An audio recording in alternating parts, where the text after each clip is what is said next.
Давай с настроением сначала, повеселее. Работа над озвучкой мультфильма порой длится до самой поздней ночи. Не от того, что спешат к какому-то сроку, а просто получают от этого удовольствие. Актеры дубляжа вжились в свои роли настолько, что, озвучивая реплики, играют как актеры театра и кино, даже если это никто не увидит.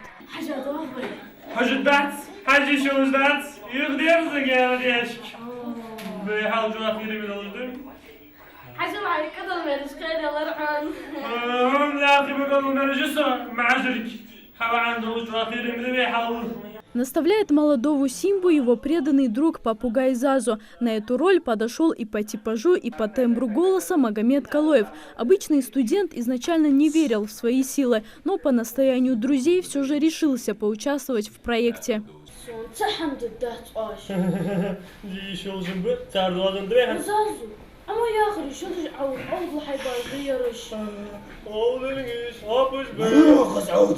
Я попробовал все 3 роли, можно сказать, и выбрал попугая, потому что по образу жизни, можно сказать, похож. И говорю так же быстро, как он. Конечно, он так иногда высказывает философские мысли. Вот самое трудное это был вот этот момент. Озвучка — это очень трудно, на самом деле, только я сейчас это понял. Это адский труд, очень трудно именно выражать эмоции. Говорить на ингушском языке, конечно, тоже есть некоторые слова, которые мы не употребляем уже.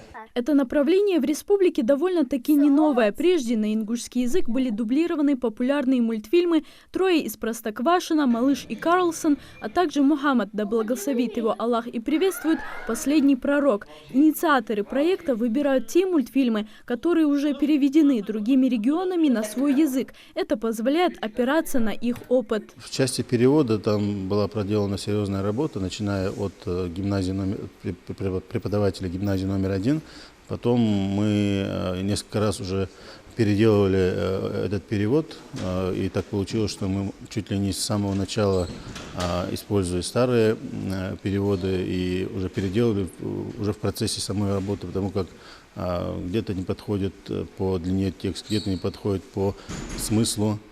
Где-то нужно сделать так, чтобы уже включить в мультфильм какие-то новые ингушские слова, чтобы эти слова уже осели в языке и их стали чаще использовать.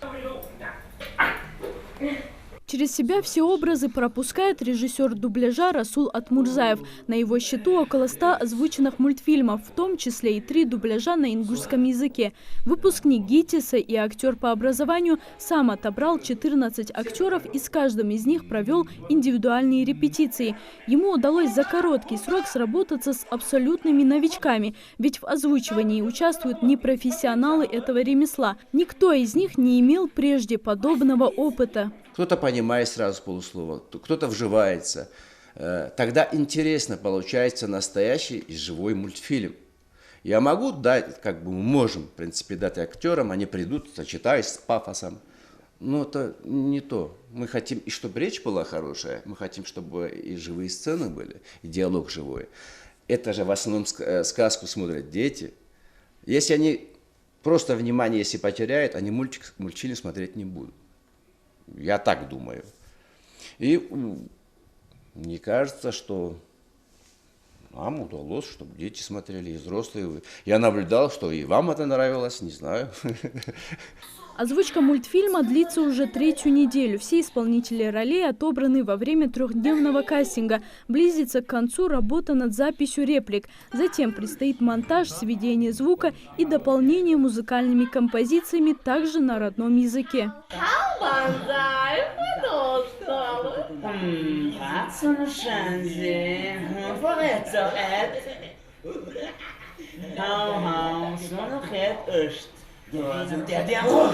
Одного из манерных персонажей мультфильма исполнил Магомед Дугиев. В жизни выпускник машиностроительного факультета, ныне футболист, в мультфильме воплотился в гиену Банзай.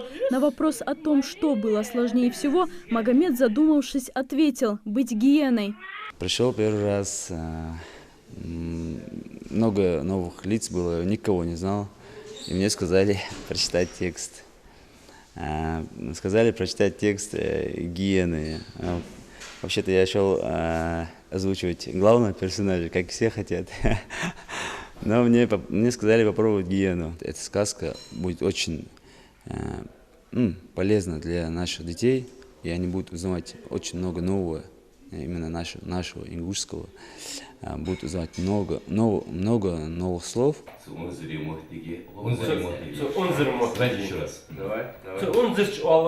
Произношение ингушских слов корректирует Илез Матиев, ответственный секретарь газеты «Сердало» и потомственный писатель, который пишет исключительно на ингушском языке, в том числе и для детей. Под его наблюдением реплики перезаписываются до тех пор, пока они не будут выговорены правильно, даже если эмоция выдана вполне удачно. Только лишь одобрительный посыл Илеза актеру за стеклом означает, что можно продолжать.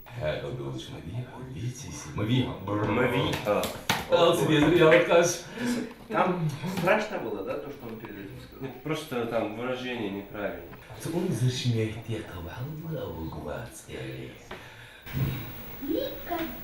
Кстати, и сам он во время участия в проекте раскрыл в себе актерское мастерство. В мультфильме «Король лев» он озвучивает одного из самых забавных персонажей – Тимона.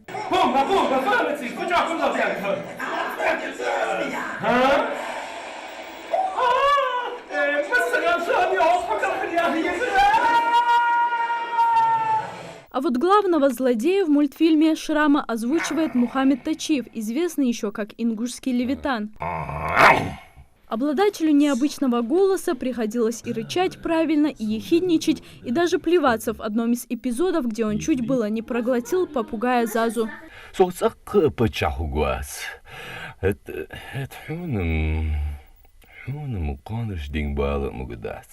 Озвучка «Короля льва» завершится в течение этого месяца. Затем планируется презентация мультфильма в кинотеатрах республики.